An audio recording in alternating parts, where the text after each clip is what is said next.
La voz de mi papá en el teléfono sonó plana e impersonal, como si me estuviera pasando una lista de pendientes. Sin cariño. Sin ¿cómo estás? Sin nada. Tenía un problema logístico y yo era la solución. Mariana y Oscar necesitan un respiro, dijo. No lo preguntó. Así que te vienes para Navidad. Te necesitamos del 23 al 27 para cuidar a los niños. Me quedé callada. El silencio se estiró por la línea, desde el Estado de México hasta mi departamento tranquilo en Guadalajara. Vi, como un reflejo que se apaga, mis planes. Una Navidad en paz, películas, una botella de vino, quizá una caminata temprano cuando todavía no hay gente. Y la imagen se deshizo. Papá, yo estaba pensando quedarme aquí este año, dije al fin, midiendo cada palabra. Ha sido un cierre de trimestre muy pesado. Del otro lado soltó un aire corto, fastidiado. El sonido de alguien que no tiene tiempo para sentimientos incómodos. Clara, esto no es sugerencia. O vienes a cuidar a los niños, o ni te molestes en venir a Navidad. Tú decides. Las palabras me pegaron en el estómago. Por un segundo se me hizo un nudo en la garganta, esa sensación conocida de ser reducida a función, mano de obra disponible.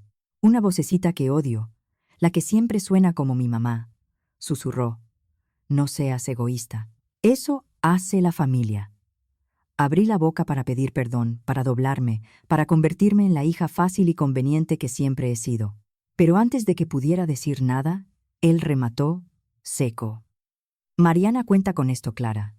No podemos permitir sorpresas de última hora ahorita. Esa frase, no podemos permitir sorpresas, se atoró en un recuerdo de hace 17 años. Yo estaba parada en mi cuarto, viendo mi vestido del baile de la prepa colgado en la puerta del closet, verde esmeralda, la primera cosa realmente bonita que tuve, comprada con meses de ahorro, con la ilusión de que por una noche yo también podía brillar. Mi cita, Santiago. Un chavo bueno, torpe, nervioso, me iba a pasar a buscar en una hora. Entonces apareció mi mamá en la puerta. Traía esa cara de disculpa apretada, como si estuviera cargando una culpa que no iba a cambiar nada. Clara, mi amor, perdóname, pero a Mariana le canceló su amiga lo del concierto hoy. Está destrozada. Necesitamos que te quedes a cuidar a tu hermano. Yo tenía 17, Mariana, 15. El concierto era un plan. El baile era uno de esos recuerdos que solo pasan una vez. Cuando intenté protestar, la voz me tembló. Mi papá se metió desde el pasillo. Ni volteó a ver el vestido, ni miró mis lágrimas. Solo dijo, tú eres la responsable. Tú entiendes. Es más fácil si tú lo haces. Y lo hice. Me quité el vestido verde esmeralda, me puse la pijama y me quedé en la sala cuidando a mi hermano. Vi cómo mi hermana salía arreglada, con su drama resuelto, con mi lugar ocupado. Esa noche aprendí una lección. Mis momentos importaban menos. Mis sentimientos estorbaban.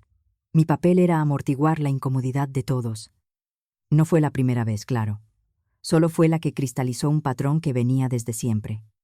Mariana era el sol. Yo era el planeta que existía para no alterar su órbita. Cuando ella ganó tercer lugar en una feria de arte en secundaria, mis papás enmarcaron el listón y lo colgaron en la sala.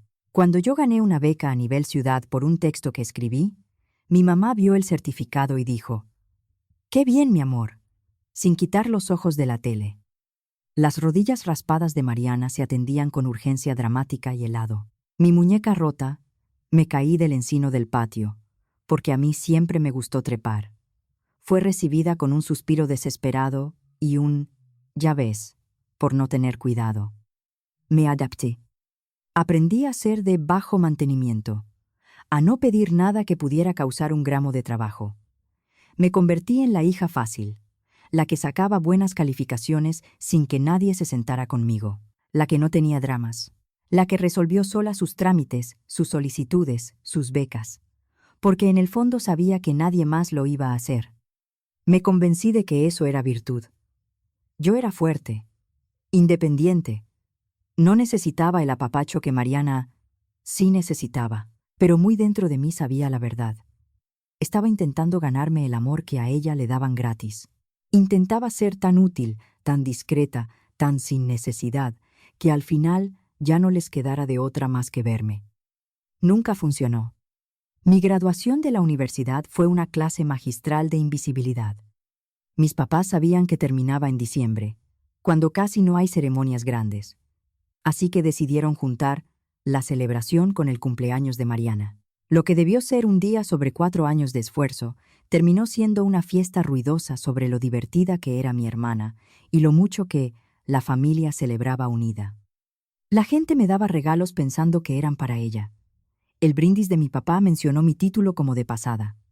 Luego se aventó una historia larga sobre Mariana de chiquita, sus ocurrencias, sus travesuras. Yo me la pasé la noche en la cocina lavando vasos y tragándome el nudo en la garganta, diciéndome lo mismo de siempre. No seas exagerada, no seas sensible. Si tú también has sido ese hijo bastón que carga con todo y al que nadie le pregunta ¿cómo estás?, escribe «Soy yo» en los comentarios para mandarte un abrazo lleno de fe y cariño. No estás solo. La única persona que parecía ver el cuadro completo era mi abuela Rosario. Era la mamá de mi papá, una mujer de mirada filosa y fuerza tranquila. Unas semanas después del desastre de graduación cumpleaños, me llevó a comer. No mencionó la fiesta. Solo me observó un buen rato sobre su taza de té, como si estuviera esperando a que yo me escuchara a mí misma. «Tu paz es un lugar que tú construyes, Clara», dijo al fin, suave pero firme. «Una casita con cimientos fuertes y una puerta con llave. No dejes que la renten gratis». En ese momento pensé que hablaba de independizarme. Me tomó años entender que hablaba de otra cosa, de mi alma. Fue ella quien me empujó a aceptar el trabajo en Guadalajara, a 6 o 7 horas de mi familia, dependiendo del tráfico y de a qué hora saliera. Ella lo vio como escape, una oportunidad de hacer una vida donde yo fuera protagonista y no extra de reparto en la vida de Mariana. Y tenía razón.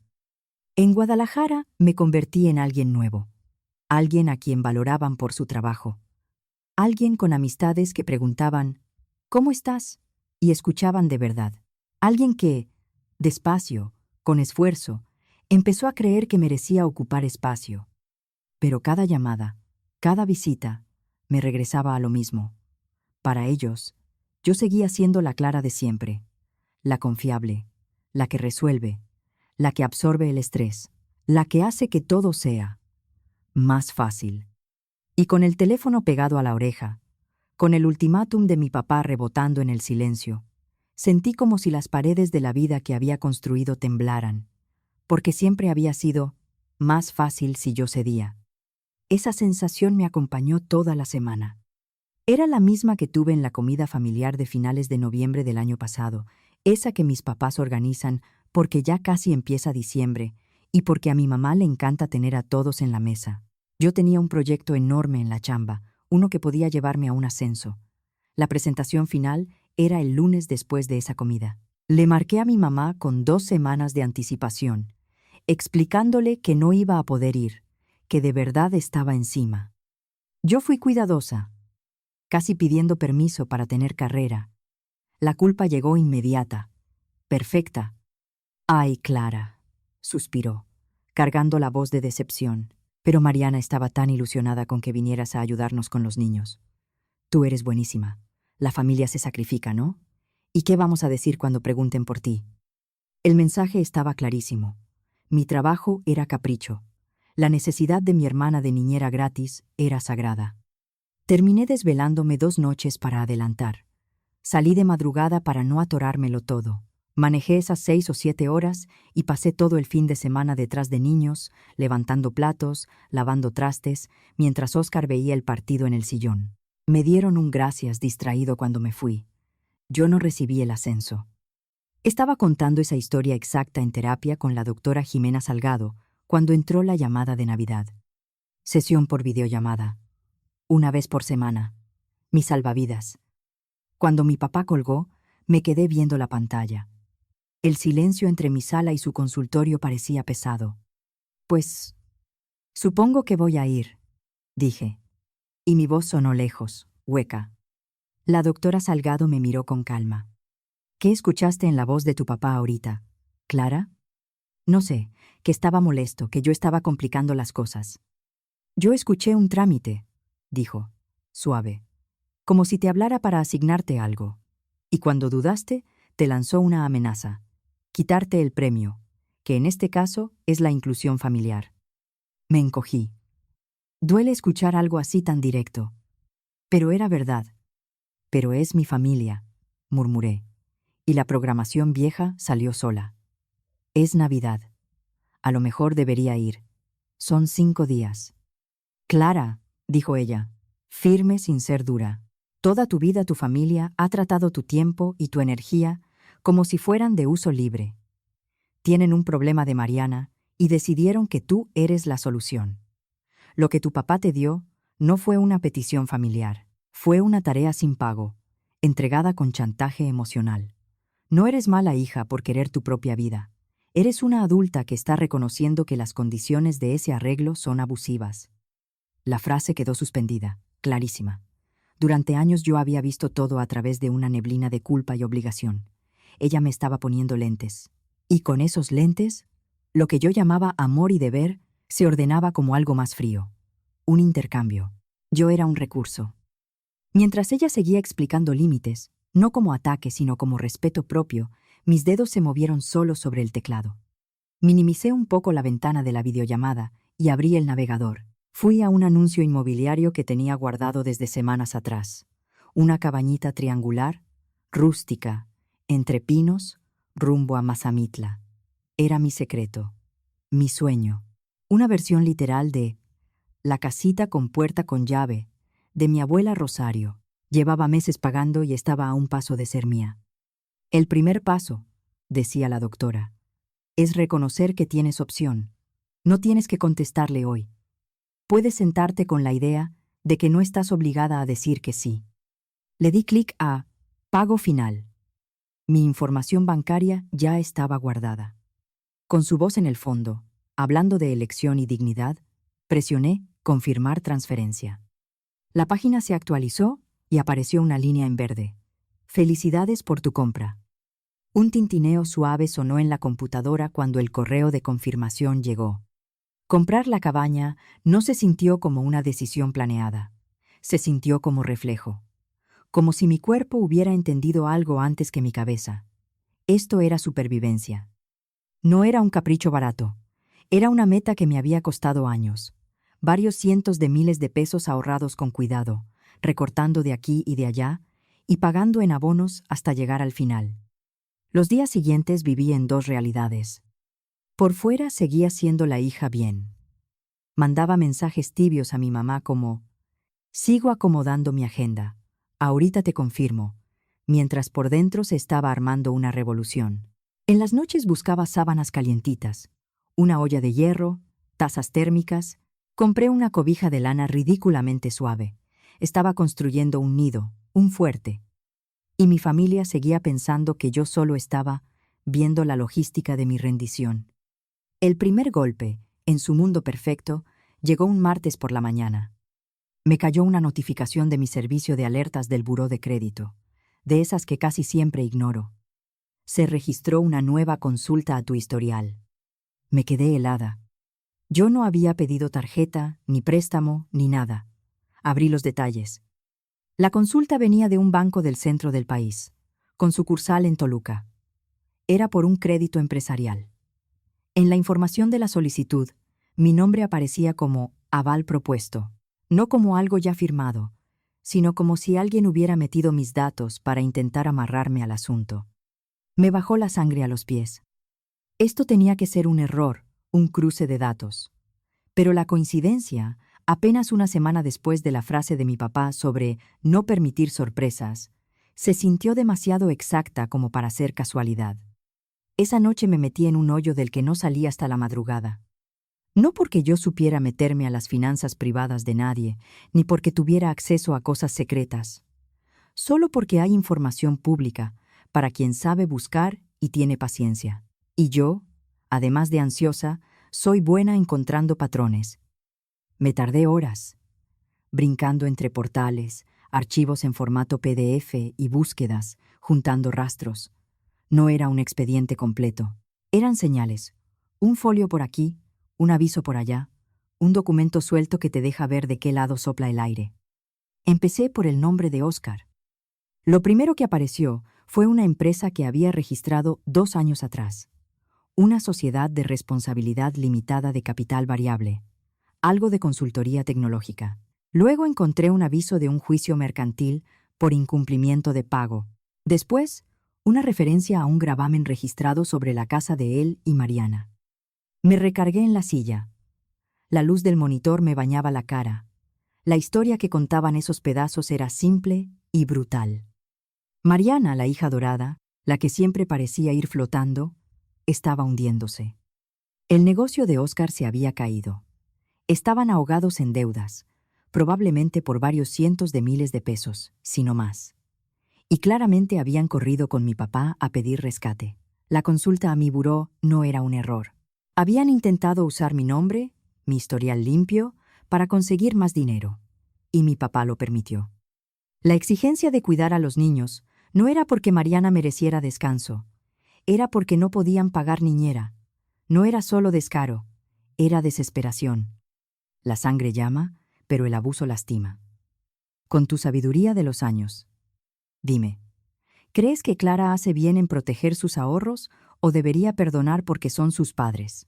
Tu consejo puede ayudar a alguien hoy. La rabia me subió como fuego. Una rabia guardada 34 años. Rabia por la Clara de 17 que se quitó el vestido verde esmeralda. Rabia por la Clara de 22, lavando vasos en su propia fiesta.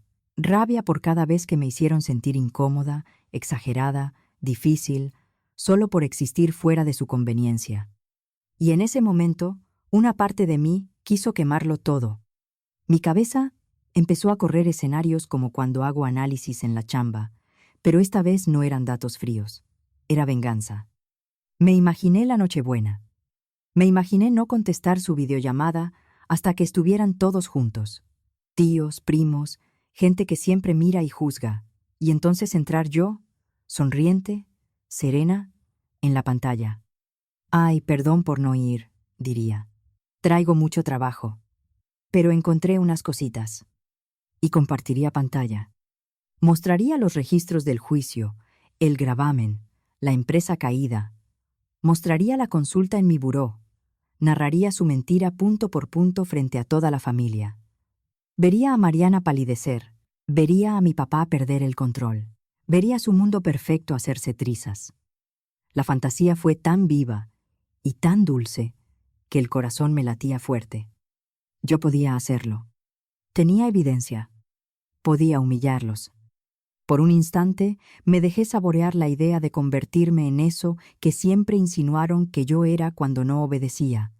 Cruel, resentida, capaz de arruinarles la vida. Estaba tan metida en el impulso que casi no vi la notificación que apareció en mi pantalla. Un recuerdo de mi galería. Una foto de hace 5 años, de la última Navidad que pasé allá, antes de que los niños crecieran y las exigencias se volvieran rutina. En la foto, Mariana sostenía a su primer bebé, un bultito chiquito envuelto. Ella lo miraba hacia abajo, y por una vez su cara no estaba posando. No estaba actuando para cámara. No había sonrisa. Tenía los ojos grandes, vacíos, asustados. Me acordé de ese día. Me acordé de lo rebasada que se veía, de cómo le preguntaba a mi mamá cada 5 minutos si lo estaba haciendo bien, de cómo se quebró llorando cuando el bebé no dejaba de llorar. Y por un segundo la vi no como mi rival, no como el sol, sino como una mujer joven a la que le habían aplaudido toda la vida una perfección que ya no podía sostener. Ella se estaba ahogando, y el único salvavidas que conocía era el apoyo total de mis papás. Eso no justificaba su trato, no borraba años, pero le quitó el filo a mi deseo de venganza. Destruirla no me iba a hacer poderosa. Solo me iba a volver otra pieza del mismo juego enfermo. Y por primera vez entendí algo con una claridad rara. Yo no quería ganar el juego. Yo quería salirme del tablero. La semana antes de Navidad fue una clase de guerra emocional. Los mensajes de mi mamá empezaron casuales. Solo para confirmar a qué hora llegas, mi amor. Mariana ya está preparando el cuarto. Cuando respondí con un sigo viendo detalles, ahorita te digo, el tono cambió. Clara, esto es muy importante para tu hermana. No seas difícil. Para el 22 ya era chantaje abierto. No entiendo por qué nos haces esto, después de todo lo que hemos hecho por ti. ¿Un poquito de ayuda en Navidad se te hace demasiado? Tu tía ya preguntó por ti. Mariana alternaba entre mensajes dulzones con emojis sobre lo emocionados que estaban los niños de ver a la tía Clara, y golpes pasivo-agresivos, que seguro ella se iba a arreglar sola otra vez. Yo leía todo con una distancia extraña. Era como ver la repetición de un juego cuyos trucos por fin entendía. Cada mensaje no era una petición. Era una jugada para apretar el botón de mi culpa. Pero mi culpa ya no estaba funcionando. En su lugar había algo frío, tranquilo, una decisión. El 23, el día que yo debía estar manejando hacia el Estado de México, manejé hacia la sierra. Salí temprano, cuando todavía no había tráfico pesado, y en un par de horas ya estaba entre pinos y curvas. La cabaña era incluso mejor que las fotos. Pequeña, con olor a madera y pino, escondida entre árboles altos. Tenía una chimenea de piedra, un sillón cómodo y una ventana enorme que daba a una laguna silenciosa, con la orilla rígida por el frío. No había nieve como en las películas, pero sí escarcha sobre las ramas, y el aire cortaba limpio. Por primera vez en mi vida adulta, pasé un día festivo completamente sola y, más importante, sin deberle nada a nadie. El silencio era tan profundo que parecía una presencia. Puse el celular en silencio y lo guardé en un cajón. La mañana del 25 desperté con el sol brillando sobre el bosque. Hice café, me senté junto al fuego y leí una novela. Era paz, era perfecto. Como a las 10, saqué el celular. La pantalla era un muro de notificaciones. 15 llamadas perdidas, 10 de mi mamá, 5 de mi papá, y una luz de mensajes en el grupo de WhatsApp Familia. ¿Dónde estás? Clara, contesta ya. Los niños te están preguntando. Mariana está muy decepcionada. Qué egoísta. Respiré hondo. Luego abrí la cámara. La puse en autofoto y me tomé una foto. Estoy sonriendo. No una sonrisa falsa. Una chiquita, real. Sostengo mi taza térmica favorita con vapor saliendo. Detrás se ve la ventana con el bosque iluminado. Abrí el grupo, adjunté la foto y escribí una sola línea. Feliz Navidad desde la cabaña. Espero que la estén pasando bonito. Y le di enviar. La respuesta fue inmediata. El grupo explotó. El celular empezó a sonar. Era mi papá. Dejé que sonara 2 veces. Di un sorbo al café y contesté en alta voz. ¿Dónde estás? Gritó, sin saludo, sin nada. Tuve que alejar un poco el teléfono. Estoy en Jalisco, papá, dije, y me sorprendió lo calmada que soné. En una cabaña. ¿Una cabaña? ¿Compraste una cabaña? ¿Y cuándo ibas a decirnos? Cuando yo quisiera compartirlo, no cuando ustedes sintieran que tienen derecho a saberlo. Respondí, y las palabras salieron sin temblor.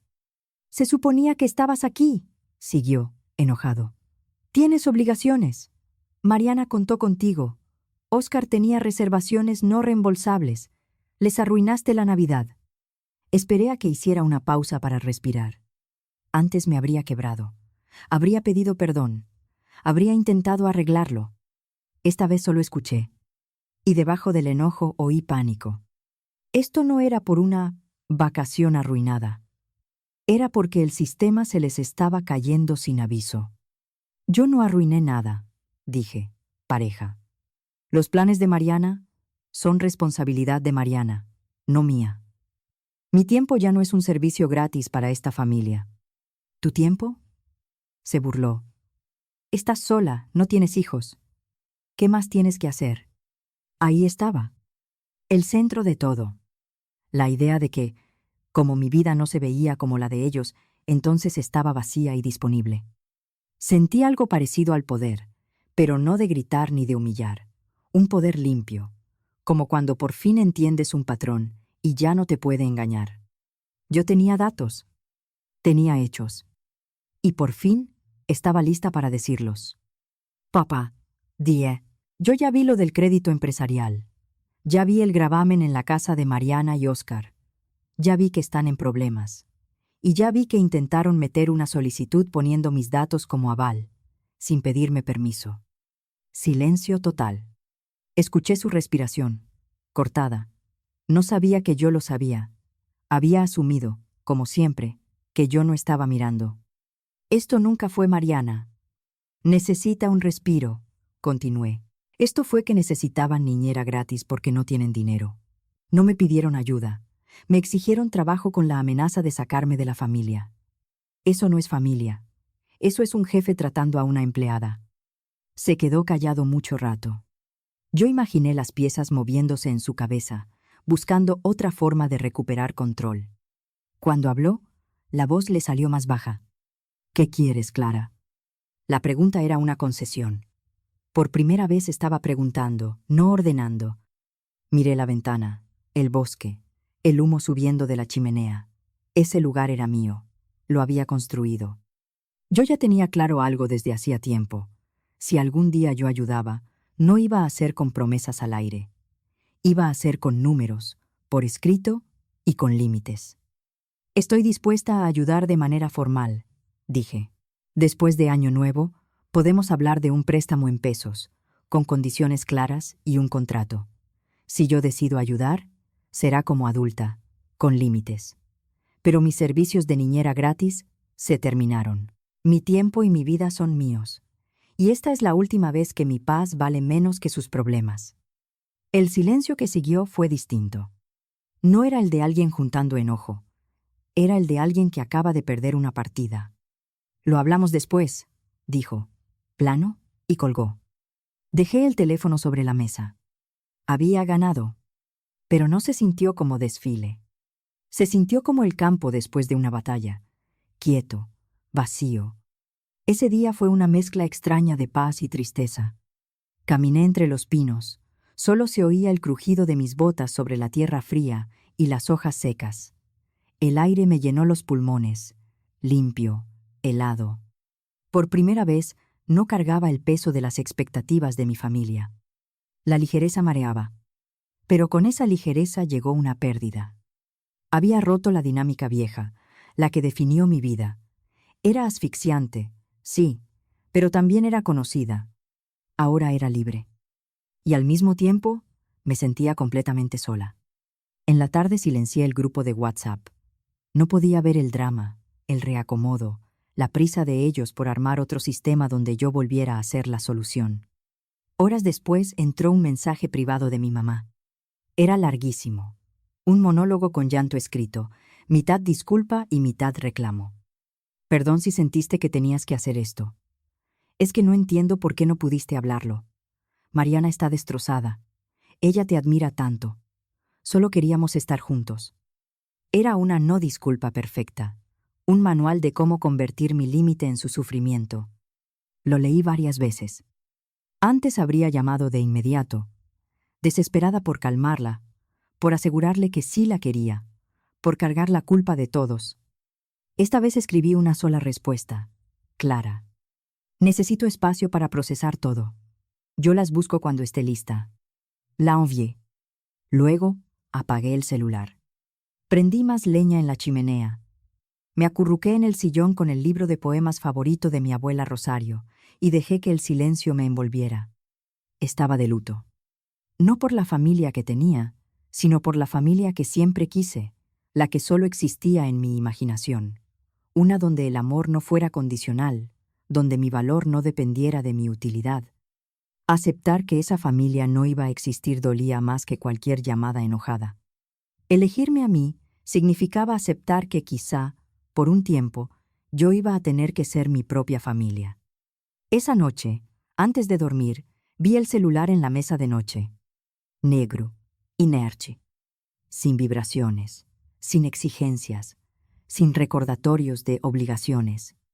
Era el primer 25 de diciembre de mi vida adulta en el que mi teléfono no había zumbado con una sola demanda.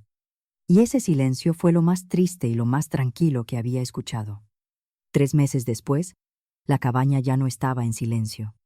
La risa rebotaba en las vigas de madera mientras mis 2 mejores amigas de Guadalajara, Ana y Laura, Discutían por un juego de mesa frente al fuego. Esa era mi familia elegida, la que construí yo, conversación por conversación, noche de pizza por noche de pizza. Cuando volví de esa Navidad solitaria, ellas llegaron con sopa y con paciencia. Me escucharon contar todo sin juzgar. Y su único comentario, al final, fue el mismo, dicho como decreto. Ya era hora. Abrí una bitácora, un rinconcito al que le puse la cabaña. Empecé a escribir sobre lo que estaba aprendiendo. Independencia financiera, el valor de decir que no, la alegría inesperada de armar una vida que me quedara, en lugar de doblarme para encajar en una que no. Y para mi sorpresa, la gente lo leyó. Mujeres empezaron a comentar, a contar historias parecidas. Ser la responsable, sentirse invisible, cargar con todo porque así toca. Yo ya no solo estaba construyendo una casa para mí, estaba sosteniendo una luz para otras que también andaban buscando salida. Mientras veía a Ana y Laura junto al fuego, con las caras iluminadas por el calor, pensé en el miedo que me tuvo presa tantos años. Yo creí que mi miedo más grande era que me cerraran la puerta, que me dejaran fuera de Navidad. Pero ahí, viendo arder la chimenea que pagué con mi dinero, entendí la verdad. Yo nunca tuve miedo de que me echaran. Yo tenía miedo de irme. Miedo de por fin regresar a mi propia casa. No esperes a Navidad. Hoy mándale un mensaje o hazle una llamada a ese viejo amigo o familiar que vive en soledad. Regálale un minuto de tu tiempo, que Dios te lo multiplicará en bendiciones.